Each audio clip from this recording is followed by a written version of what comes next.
Hero? You ask frantically. Where's father? It's very important. He shrugs.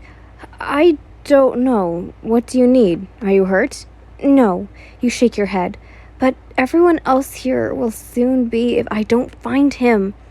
You tell him that the guests are expecting the Quirk demonstration, which makes him mad. He was during the first incident, so he knows how awful it could be. You promised yourself it would never happen again. And then you spot him in the corner of your eye, at the snacks table. You ran over to him and take the food from his hand. Father, you whisper to him. You don't want to alert the guests.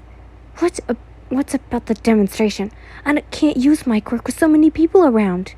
It'll be fine, dearie. Your father assures you. The people need to know how powerful you are. Plus, once they do, I might get away with raising the prices on you. You clench your fist. Maybe he does only care about the money. Great. Father, you say, I know I can't control my quirk. You know what happened last time. He puts a hand on your shoulder. But you're stronger now. We can handle it. So is my quirk. It's gotten stronger too. You angrily whispered. We don't know how full extent of my power is. So why risk it in front of all these people? Your father scoffed. You're doing it. You have to. He squeezes your shoulder. Or this party is over right now, and you won't get married. And the kingdom is at risk. He leans in and whispers in your ear. A good queen wouldn't put the people in danger now, would she? Gather round, gather round. Your father's voice booms through the room. My daughter is ready for the Quirk demonstration. You walked beside your father, nervous, but not showing it. You see, Yaoyorozu gives you a thumbs up. Who will volunteer? He looks around at the small crowd. One of the Tenya guards raises his hand. The younger man steps up and bows to you. You smile. Frantically. He has no idea he could die.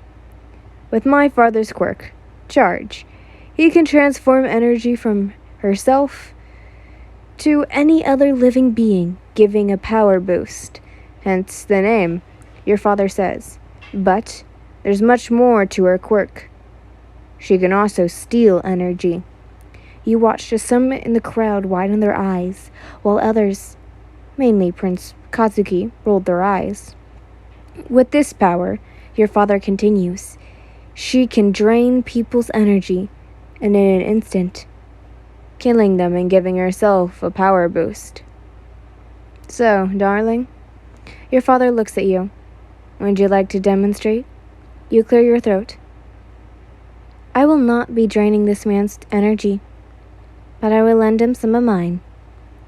To do so, I must nip to skin contact. You say, preferably, lip? Okay, preferably on the cheek or hand. The guard holds out his hand, looking nervous. You took his hand in yours and lift it to your lips. You activated your quirk, and you immediately feel energy leave you. Your limbs are heavy and sore, and you have a slight headache, but the guard seems to better than ever. Suddenly, the room explodes into light, making some cry out. You hear Tenya and his parents laugh. Don't worry, that's just his quirk, Tenya says to the crowd, although it's much stronger than usual. Perhaps that's the power of boost you mentioned? He asks your father. Yes, your father answers. However, she uses her quirk on someone, their quirk is drastically powered up. One of the guards brings in a plant. What about draining energy? You hear Queen Mitsuki call out. That is what this plant is for. Your father gestures to the pot. Now, darling, kill it. The last time you used this side of your quirk, you killed more than just plants. You have to be extra careful this time. You placed your hand on both sides of the pot and take it from the guard. You wouldn't want to accidentally kill him now, would you? With plants, it's different. You don't need to kiss them, thankfully. Just touching them. You activate your quirk, and you can feel the plant's energy flowing through your arms. More. It's like a drug, addicting, sweet and sour, yet hot and cold. More. The plant is turning a strange shade of yellow, and the leaves are starting to fall off. More. You can feel the power boost, strengthening your quirk, helping you to draw more energy from the plant. Your father grabs your shoulder and jerks you away from it. See? All that. Just in a matter of few seconds. Your father tells the crowd. You can hear clapping. It never feels like a few seconds, but everyone assures you that's how long it takes. It feels like the whole lifespan of whatever you're draining. It's horrible. But you can never stop. Now, who wants to marry my daughter? Your father asks. She's beautiful. She has a powerful quirk, and she's already been through all training needed to be a great queen. You stand there, forcing a smile, your quirk threatening to break loose. Not again. Please, not again. You're like a glass, overflowing with raw power that your quirk is too much, but you can't let it go. You can't break the glass, or everyone here will die. Your headache returns, and you can't hear anything your father is saying. You watch his mouth move, and you see King Todoroki raise his hand. Your father laughs. You hear muffled voices and a hand on your shoulder. You smile, trying to reassure everyone you're fine. But then, the world goes black, and you're no longer smiling. The power flowed through you, filling your veins, taking over your mind. It was addicting, and you couldn't stop, not even when you heard the screaming. At first it was just the flower, then the grass died, the whole field gray and lifeless, sucked of its energy. Your power flowed through the ground, sucking the energy from anyone standing on it, the whole town's energy in your fingertips. Your quirk grew more powerful than each second, spreading and reaching everyone around you. Half the town dead, before anyone knew what was happening. You were crying, only 10 at a time. You hadn't fully grasped the weight of what you did. Hero grabbed you, separating you from the endless supply of power beneath you and stopping the massacre. It was no wonder the royal family died. It was supposed to be a test run, just to see what your quirk could do. But instead, it became a nightmare. You quickly sit up, the headache hitting you like a tsunami. You dismiss the nightmare you just had. Hero is sitting beside your bed, and you swear you could see a tear fall down his cheek. Hero? He looks at you. His face immediately erupts. She's awake. His eyes are red. Was he crying? Don't worry. You didn't hurt anyone. Hero whispers. You just passed out. You let out a breath. You didn't realize you were holding. No one got hurt. You embraced Hero. Your father comes into the room, smiling like always. I knew she would wake up, he says. You worry too much, Hero. Hero glances at him, and father only smiles widened. He claps his hands. Up, darling. The party isn't over. What? You say. You remember everything, but surely father wouldn't continue the party.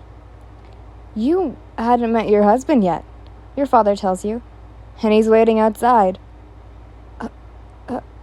Who is it? You ask Hero. Your father says. Don't tell her. This should be interesting. He leaves the room, Hero glancing at him the whole time. What's wrong with him, Hero? You ask him. Your voice had been raspy this whole time. He hasn't acted this strange since Mother died. Hero sighs and shakes his head. Let's just say your soon-to-be husband offered a lot of money, he says. Or rather, his father did. You perk up a bit. Tenya, maybe? His family is rich. Super rich. You followed Hiro back to the party, your headache still lingering. What excuse did father use? You ask Hiro, referring to your collapse. Oh, he told everyone you were having... Hiro clears his throat. Girl problems. You sigh. Of course he told them something embarrassing. The party is the same way you left, people cheering and eating food. You look around the room. The Bakugos are fighting near the food table, and Prince Katsuki chops on a chicken leg. Tenya is chatting with the guard you did the demonstration with, his parents standing next to him. Your father is talking with the Todorokis, which is a bit odd, but you don't think anything of it. Yaoyorozu is heading your way, a small tray of chocolates in her hand. Princess, I'm glad that you're okay, she says, and holds out the tray. Here, chocolate always helps. You blush and take a piece. Thank you. Oh, you're so lucky, she says. You have such a great quirk. Too bad we didn't win the bidding. It could have been nice to have another girl around the palace. Well, you say, we can still see each other often. I've found I quite like your company. And it's true. She's very likable and sweet. She smiles. That would be nice. So, you can call me Momo, she says. Or Yaoyorozu, like some of my other friends do. Oh, Yayumo. I always say it wrong. Your father says her name, and she apologizes. My dad is calling me. I'd better go. It was such a nice party. You wave at her and giggle as she sneaks the chocolate into her small purse. You watch as your father bids them farewell and they leave. You run up to him. Father, you say, didn't you say whoever won the bidding will be staying the night? He nods. Yeah, and I'm very excited. You glance at Tenya, and he smiles and heads your way. Your Majesty. He bows to your father. Thank you for attending, my friend. Your father says to his family. What? It's not him? They say goodbye and leave, to your disappointment. That leaves Prince Katsuki and Prince Shoto. You sigh. Katsuki it is then. You sighed. Your father would never let you marry a Todoroki. You walk to where Bakugo's family is.